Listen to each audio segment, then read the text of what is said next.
안녕하세요. 김유갑의 경제부동산입니다. 구독, 알림 부탁드립니다. 미국 연준 부의장의 금리 인상 속도 조절이 나오기가 무섭게 머지않아 금리 인하를 할 것이라는 신호가 나타나고 있습니다. 아직 물가가 안정되지 않았지만 이대로 가다가는 2023년 미국을 비롯한 전 세계가 경기 침체에 빠져 벗어나지 못할 것을 두려워하고 있습니다. 우리나라 집값은 이미 30% 수준까지 폭락한 상황이고 내년 이후 전국이 반토막으로 추락할 것이 확실합니다. 미국과 전 세계의 집값이 금리를 견디기 힘들 정도로 추락하고 있는데 미국이 결국 금리 인하라는 칼을 빼들 것입니다. 자, 유료 상담은 010-399-8808 제가 직접 매도와 매수 타이밍 입지 추천해 드립니다. 전화 주십시오. 자, 미국 금리 인하 신호 떴다. 벌써 집값 뒤집어진다. 자, 정말 금리 인상, 물가 폭등으로 인해서 전 세계의 위험 자산들이 지금 난리가 났죠. 자, 먼저 미국 금리 인하 2023년 초읽기.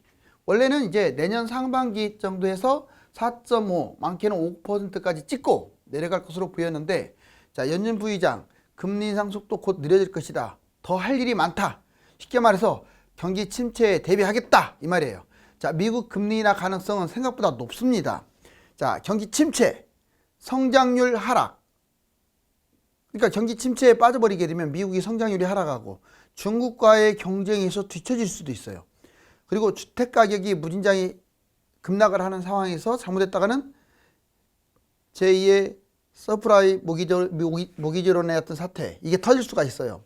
자, 2023년 그래서 내년부터는 이제 초에는 좀 올라가다 그때부터는 정체 인하로 바로 이어갈 수도 있다. 자, 두 번째는 물가 안정. 이제 경기 침체, 물가 안정, 실업률, 바로 이 세 가지 때문에 미국 금리 인하 가능성이 있는 거죠. 자, CPI 5%, 금리 5%, 즉 소비자 물가가 5% 정도 밑으로 내려가게 되면 이건 금리 인하로 계속 진행한다고 보시면 돼요. 자, 그리고 금리 자체는 당연히 꼭지를 5%로 보고 정점을 찍게 되면 바로 내려갈 겁니다. 긴축은 이미 사실상 마감된 것 같고요. 자, 미국은 세계 경제를 선도하는 입장에서 다른 나라가 어떻든지 간에 본인들이 끌고 갈 가능성이 높아서 금리 인하가 생각보다 빨리 나올 가능성이 커요. 실업률, 이 실업률도 문제죠. 지금 대량 해고 막 이게 이어지고 있지 않습니까? 그런데 또 실업자가 증가하고, 지금은 실업률이 미국이 높지는 않아요. 그런데 이게 증가하고, 또 하나 부자들의 주가 탐욕, 지금 주가가 계속 빠지는 것을 이 사람들은 보고 있지만 않을 거예요. 전 세계 갑부들 있죠. 자, 이 탐욕이 빚어져 가지고 결국은 금리 인하를 할 것이다. 그리고 거품이 이제 주가도 빠졌고 가상화폐도 어느 정도 빠졌고 집값이 막 내려가는 중인데 어느 정도 안정이 됐기 때문에 이제 본격적으로 다시 푸시를 할 가능성도 있다. 금리 인상 속도 조절, 이건 집값에는 엄청난 호재입니다. 사실상 이 사단이 난 게, 자, 미국발 금리 인상, 물가 폭등으로 인한 금리 인상 아닙니까? 그걸로 인해서 지금 모든 게 뒤틀어졌죠. 물론 근본적인 원인은 전 세계 코로나 이후에 주가라든가 부동산 거품이 심했기 때문에 폭락을 한 거죠.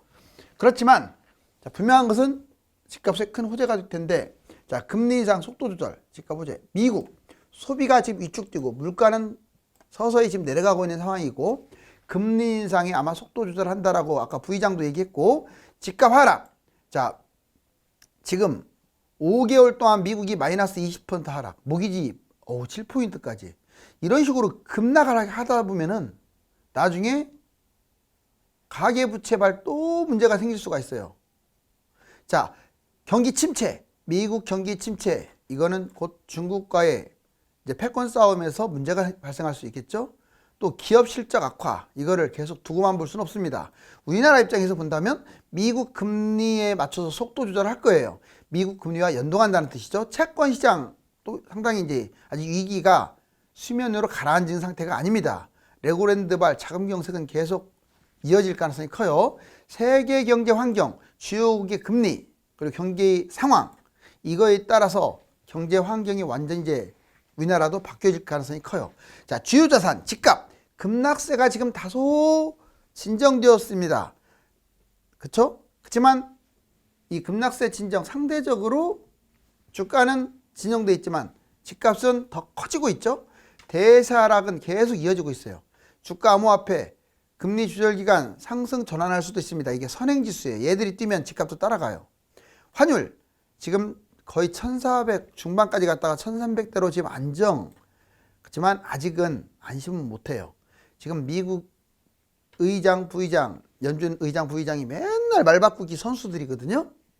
자, 3. 그렇지만 이제 아까 그거는 내년에 미국이 금리 인하를 했을 때 이제 반등할 거라는 요소이고, 자, 이거는 현실입니다. 잘 보세요. 지금 부동산은 아주 심각합니다. 미분양이 4만 가구가 넘고요. 주택 경매 38%나 급증. 무려 7년간 하락할 것이라는 전망들이 나오고 있어요. 부동산 심각한 상황. 먼저 미분양 볼까요? 미분양이 전국 4만 가구를 돌파해서 5만 가구에 육박. 얼마 전까지만 해도 1, 2만이었는데 몇 달 사이에 이거 10만 가구까지 늘어나는 것은 3기 신도시 분양이 본격화되면 터질 거예요. 공급 과잉입니다. 넘쳐나요. 제가 집 남아돈다고 얘기 여러 번 했습니다. 270만 가구 3기 신도시 택지지구뿐만 아니라 지역별 분양 이게 몇 년 동안 쏟아져 버리면요. 예전에 우리 2기 신도시라든가 그때 분양했던 것들 뭐 인구가 늘어난 것도 아니잖아요. 1인 가구만 증가했지. 그러면 진짜로 난리 날 수 있어요. 여러 번 말하지만 경기도하고 인천 지방의 집값이 이렇게 10년 동안 못 갔던 이유가 바로 신도시 때문에 그랬는데 또 생기잖아요. 이렇게 또 생겨. 특급 지역 경쟁률이 지금 계속 약화되고 있습니다.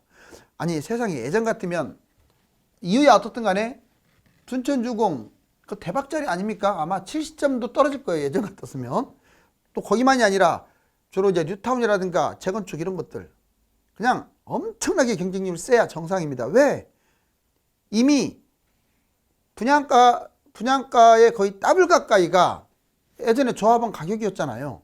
그런데 이게 경쟁률이 약화되고 왠지 모르게 지금 상당히 심각한 분위기로 가고 있어요. 서울뿐만 아니라 3기 신도시, 지방의 명품 지역 경쟁률이 세야 하는데 낮아지고 있다 이거죠. 또는 미분양이 날 수도 있어. 이제 폭락.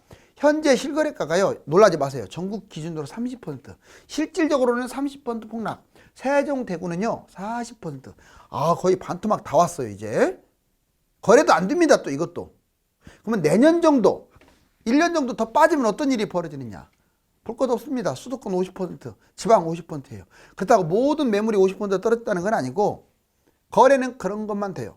지금 제가 방송에서 뭐라고 하냐면 제일 싼 매물 있죠. 매물 평균 보거나 시세 보면 안 돼요. 거래 안 되면 시세가 높게 나오고 그 다음에 아직 매물들이 정신을 못 차려서 쭉 길게 나오는데 제일 싼 매물보다 훨씬 싼 가격에 다 거래돼요. 결론적으로 여러분들이 그 아파트가 얼마나 빠지느냐는 그 나와 있는 매물에서 제일 싼 거보다 더 떨어진다. 여기에 포인트를 두세요. 서울 거래량 18년 7만 건, 20년 6만 건, 22년 올해 아직 한두 달 남았지만 1만 건이 뭡니까? 거래량 지금 사겠다는 사람이 없죠. 침체. 자, 물가 급등, 금리 인상. 아마 제 생각에는 23년 내년이 정점이 될 것 같아요. 그 다음에 24년부터는 이제 안정된다. 이런 것들이 금리라든가 물가. 그러면 집값은 이제 빠르면 내년 하반기, 늦으면 내년 상반기에 뛴다는 얘기인데 경기 침체. 자, 23년 역시 정점, 24년부터는 회복. 장기 침체로 빠질 수도 있습니다. 이 장기 침체, 다른 나라에 어떻든 간에 우리나라의 장기 침체의 가장 안 좋은 조건이 이거 3기 신도시예요. 물량이 너무 많아요, 지금. 예전에 2기 신도시 때 그냥 한 5, 6, 7년, 2013년이 바닥인데 14, 15, 16, 17년까지도 미분양이 막 넘쳐났잖아요. 바로 그것은 이 공급 폭탄 때문에. 그리고 인구까지 이제 본격적으로 급감되고 있어요. 그래서 이거는 장단점을 잘 보고 판단하세요. 자, 그런데 부동산 매수 시기와 가격 하락폭은 어느 정도일까요? 2021년에 집값 전망한 사람들을 보니까 자, 상승론자들 주장 집값 계속 올라간다라고 주장했었죠. 작년 불과 얼마 전이에요. 공급이 부족하다. 끝까지 공급 부족이래요. 저는 공급 넘쳐난다고 맨날 얘기하는데 다주택자들이 많아서 부족한 것으로 느껴지는 거예요. 다주택하고 그 법인들이 많이 사니까. 그건 사실상 산 사람이 여러 개 산 거니까 공급 부족이 아니죠. 통화량이 급증. 언제까지 통화량을 써먹을 건지. 그 다음 분양가가 올라가고 기자재가 올라가니까 당연히 집값 뛸 것이다. 뭔 헛소리를 하고 있는 거예요 지금. 집값 폭락하게 되면 이건 당연히 미분양 날 게 뻔한데. 자, 근데 하락 보세요. 주장, 집값 하락한다. 물가 금리 인상, 이게 가장 키포인트죠. 세계를 읽을 줄 알아야죠. 세계 집값이 떨어진다는 것은 우리나라 집이 20년 동안 연동하고 있어요. 같이 떨어지잖아요. 지금 주요 지표 하락, 지금 뭐 거래량이라든가 매수 우위지수 모든 지표 20가지가 다 추락이에요. 당연히 떨어지는 거 아닙니까? 그런데 2020년에 이게 화두가 아니야. 그럼 얼마만큼 떨어지느냐, 언제까지, 그리고 폭은 얼마만큼이냐. 자, 먼저 상승론자들은요, 내년에 무조건 지금 뛴다고 하고 있습니다. 내년에 무조건 뛴다. 이거는 좀 지켜봐야 돼요. 이건 조금 현실성이 낮아요. 중도론자 24년부터 뛸 것이다. 현실적으로는 내년 하반기 빨라야. 그래서 24년으로 포커스를 두는 게 맞는 것 같아요. 다만 이제 강남이나 이런 데는 좀 먼저 뛸 수 있다. 자, 하락론자들은 27년까지 떨어진다. 이것도 틀린 말은 아니죠. 예전에도 막 10년 동안 못 간 경우도 많았으니까. 그런데 너무 폭락론자들은요, 계속 떨어지는 것만 강조하니까 이 사람들 말 너무 듣지 마세요. 특히 학자 같은 사람들, 부동산의 부자도 모르고 아파트가 뭐 어디인지도 모르는 사람들이 맨날 데이터만 갖고 하는 사람들, 그 사람들 말 믿지 말라고요. 그 사람들이 뭘 합니까? 아파트 이름도조차도 모르는 사람들이 뭘 알겠어요. 자, 자, 상승론자 20% 하락. 그렇죠. 상승론자는 계속 또 이제 별로 안 떨어질 거다. 이미 지금 30% 떨어졌는데 실제로 여러분들 한번 보세요. 제 말 맞죠? 20% 하락한다고 곧 죽어도. 자, 중도론자 40% 정도. 제가 보기에는 이거 40%는 내년 초면은 이미 세종이나 대구나 이런 데는 40%까지 떨어졌어요. 내년 초면은 금방 떨어질 것 같아요. 반토막, 제가 보기에는 반토막 정도. 근데 7년 동안 떨어진다고 해놓고 40% 떨어진다 이런 사람들은 앞뒤 말이 안 맞는 거예요. 이미 30%인데 7년 동안 빠지는데 기본 반토막으로 떨어지지 않을까요? 부동산 대폭락 대책, 이때 집 사면 노다지 캔다. 여러분들한테 하고 싶은 말은, 자, 이때 집을 사세요. 자, 실거주 의무 완화하고 임대사업자 혜택 부활 필요. 벌써 이 조선비지, 조선일보에서 바람을 넣고 있네요. 근데 아직은 이런 거를 지금 논할 때는 아닌데 그래도 보자고요. 이거는 맞는 말이네요. 서울 규제, 모든 지역의 규제를 해제하자. 서울과 강남 투기과열 지역 조정, 토지거래 허가제. 그래요. 이거 저도 동감합니다. 지금 경착륙을 막아야 하니까. 다만 강남은 좀 시기상조 같아요. 자, 서울 해제 아마 내년 상반기 정도 유력합니다. 강남 해제 하반기 때 할 가능성이 조금 더 커요. 그 다음에 모든 규제 철폐. 한마디로 규제가 많이 사라지는 거죠. 분양권 전매 완화, 전매가 6개월이나 1년으로 축소되거나 다 폐지돼 버리는 거예요. 자, 부동산 대출 완화, 이거 아마 내년에 다 이루어질 것 같은데요. DSR 이거 분명히 조절할 겁니다. 아무리 국제적인 조약이라 할지라도. 왜? 나라 망하게 생겼는데. 자, 그 다음에 LTV, DTI도 상당히 완화할 거예요. 그런데 사람들은 집을 함부로 안 살 겁니다. 왜? 폭락장에 더 안 사거든요. 자, 부동산 세제 완화, 취득세, 보유세, 양도세. 뭐 내년 되면은 양도세, 중과세 또 생깁니까? 무슨 놈의 중과세에 지금 집값 폭락하고 있는데. 중과세는 이제 만약 중과세를 유지한다면 정부가 미친 거죠. 그거는. 안 그래요? 집값 폭락하고 있는데. 자, 중과세가 문제가 아니라 지금은 다주택자들은 집값 폭락을 두려워해야 돼요. 빨리빨리 파세요. 자, 그 다음에 부양책. 이제 부양책 나올 때 집을 사세요. 신규 미분양 여러 채, 뭐 두 개건 세 개건 미분양을 잡으면 5년 또는 그 이상 주택수에서 제외. 3기 신도시도 그래요. 서울도 그래요. 자, 신규 주택을 매수했다. 뭐 갭 투자를 했든 실거주를 했든 여러 채 매수를 해도 5년 동안 주택수 제외. 분양 전국 유주택자 집이 하나 있든 두 개 있든 다 1순위 왔다 갔다 해요. 지방 서울, 서울 경기 왔다 갔다. 이거 얼마 안 남았어요. 아, 미분양 나는데 이거 해야죠. 그리고 거의 다 추첨제야. 왜? 가점제로 해갖고는 미분양 나니까. 자, 주택임대사 부활. 이거는 좀 빠른 것 같은데 지금 이걸 주장하고 있어요. 지금. 자, 아파트 임대주택사 부활하게 되면요, 주택수에서 제외. 옛날처럼 몇백억 벌 수도 있어요. 이제. 왜? 소형을 막 5천만 원 갭 투자해갖고 수십 개 잡을 수 있으니까 바닥에서. 정부가 한 말은 아닌데 가능성을 무시할 수는 없어요. 왜? 왜 그러냐면 2번 때문에 그래요. 미분양 아파트 임대사. 왜냐면 미분양 아파트가 너무 많아지면 건설사 부도나고 금융부실로 금융위기가 터질 수도 있어요. 이걸 막을 수 있는 유일한 길은 한 사람이 미분양을 여러 개 잡아주는 건데, 그러면 임대주택 사업을 하게 되면 혜택을 많이 줄 수 있잖아요. 주택 제외, 주택수의 제외. 바로 이것 때문에 가능성은 있어요. 소형주택 59 이하, 25평 이하, 아파트 5P 다세대는 주택수에서 제외할 수도 있다. 이거는 제가 한 말이 아니라 이미 현 정부가 예전에 발표했다가 쑥 들어갔던 내용들이에요. 자, 이제 부동산 잘못 판단하면 평생 거지가 된다.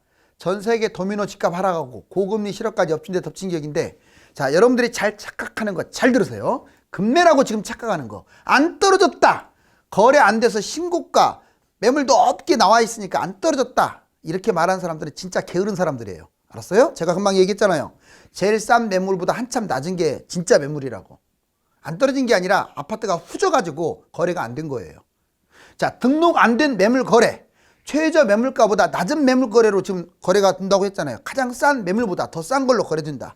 급매 착각. 자, 4억이 10억으로 뛰었는데 8억으로 내렸다고 이걸 급매라고 착각하는 사람도 초보자예요, 초보자. 자, 결과 조금 떨어진 매물 잡아가지고 결국은 계속 떨어지면 마음고생하다가 나중에 또 올라가겠죠. 자, 폭락론자. 폭락만 일삼는 사람들 말 듣지 마세요. 떨어지면 안 오른다. 그런 게 어디 있습니까? 오를 곳은 오르고 못 오를 곳도 있겠죠. 인구 감소, 공급 과잉 다 좋아요. 자, 장기간 하락할 수도 있습니다. 그렇지만 결국 뛸 곳은 뛰고 못 갈 곳은 못 가는 거지. 다 안 올라간다? 이건 여러분들의 매수 타이밍을 다 놓치게 만드는 장본인이 돼요. 집을 안 산다. 일본처럼 장기 하락 우려해가지고 평생 집을 안 사. 뭐 안 살 수도 있겠지만 지방이야 모르겠어요. 그렇지만 서울에 집을 안 산다? 수도권에 안 산다? 제가 보기에는 거지 될 것 같은데. 인플레이션으로. 가격 낮은 실거주. 그러니까 가격이 낮은 상태에서 아파트도 아니 그냥 실거주로만 무조건 뭘 사. 좋은 말이죠. 저도 실거주 좋아해요.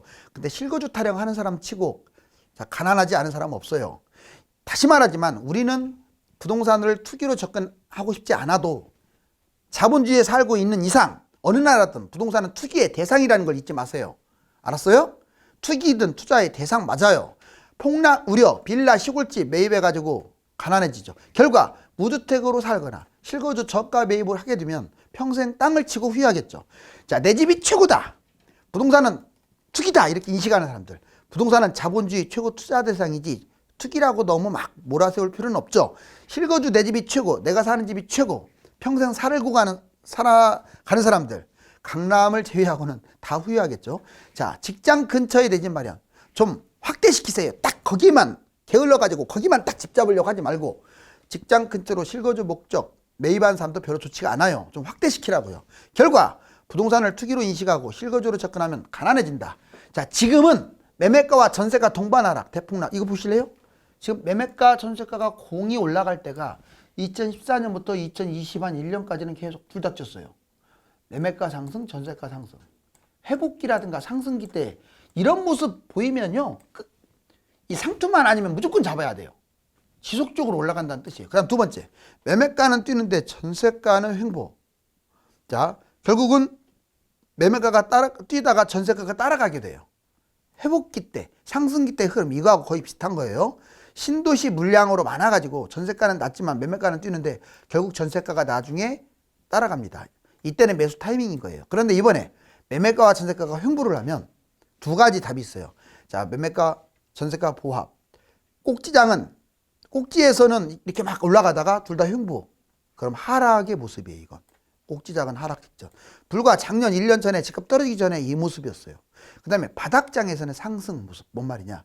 이렇게 뛰기 직전에 바닥에서 이렇게 막 떨어졌던 것들이 이렇게 횡보를 하는 거야. 그럼 이건 상승의 직전의 모습이 되기도 해요.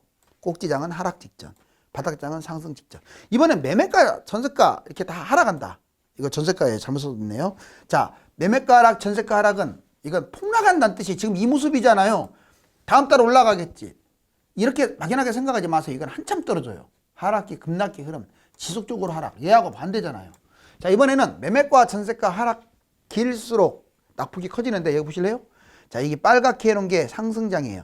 2020년 특히 이제 경기도, 인천, 서울 외곽, 지방 이런 데가 여기 2020년부터 뛰었잖아. 1월 달부터. 진짜 많이 뛰었네요. 매매가. 그러다가 이제 빠진 것은 2022년 올해 들어와서 빠졌다고 그냥 치자고요. 이렇게. 어떻습니까? 이게 이렇게 가겠죠. 이제 계속. 점점 커지고 있지 않아요? 하락폭이? 이게 0이야. 0. 이게 0. 그렇죠? 여기 보세요. 전세가. 전세가도 계속 올랐다가 지금 막 떨어지고 있네요. 여기 같이 둘 다 동반 추락하고 있어요. 경제 성장률 세계 G20 유로존 우리나라 다 할 것 없이 내년이 다 빠지는 걸로 나와 있어요. 물가도 내년이 좀 떨어지는 것으로 나왔네요. 다행히 물가가 떨어지니까 벌써 금리 조절, 금리 인하 얘기가 나오는 거예요. 그러면 22년, 23년, 24년 이 막대 그래프는 이게 경제 성장률을 뜻하는 건데 어떻습니까? 22년보다 23년이 더 훨씬 작죠. 그렇죠? 내년이 더 바닥이라는 뜻이고 24년 봤더니 그래도 올해하고 좀 비슷한 것 같죠. 보니까. 그래서 올해 수준으로 회복하는 것은 24년이다. 결론적으로는 미국이 금리 제가 이제 제목으로 이렇게 달기는 했지만 만만치는 않을 것 같아요. 금리 인하를 한다는 것은. 자, 이제 장단기 금리 역전. 여기 보시면 이 회색 선이 꼭 사단이 났던 해인데 장단기 금리가 역전됐을 때예요. 자, 여기 보시면 21년, 20년에 이제 코로나 때 이렇게 내려왔다가 최근 22년 여기죠. 어때요? 더 내려왔네요. 코로나 때보다. 이 말은 지금 경기 침체가 심각하다는 거예요. 팬데믹 이후 수출 경쟁력. 우리나라 지금 6개 올라가고 있고 7개가 지금 떨어지고 있어요. 물론 하락폭은 크지는 않는데 어찌됐거나 우리나라의 강점 13개 품목이 뭐 반도체, 자동차, 뭐 무선통신기기, 그 다음에 평판, 철강, 뭐 가전제품, 섬유류 이렇게 여러 것들이 경쟁력에서 밀린다는 것은 안 좋은 현상이죠. 자, 이 로또 있네요. 로또. 뭐 로또를 합니까? 앞으로 꼭 굳이 말하면 집이 로또가 되겠는데 부동산이나 주식 모두 내년 한 해가 가장 많이 떨어질 수 있으며 최대 위기를 겪게 될 것이 현실적입니다. 자, 그렇지만 미국의 금리 조절과 한국 정부의 부양책이라는 엄청난 카드가 있습니다. 감사합니다.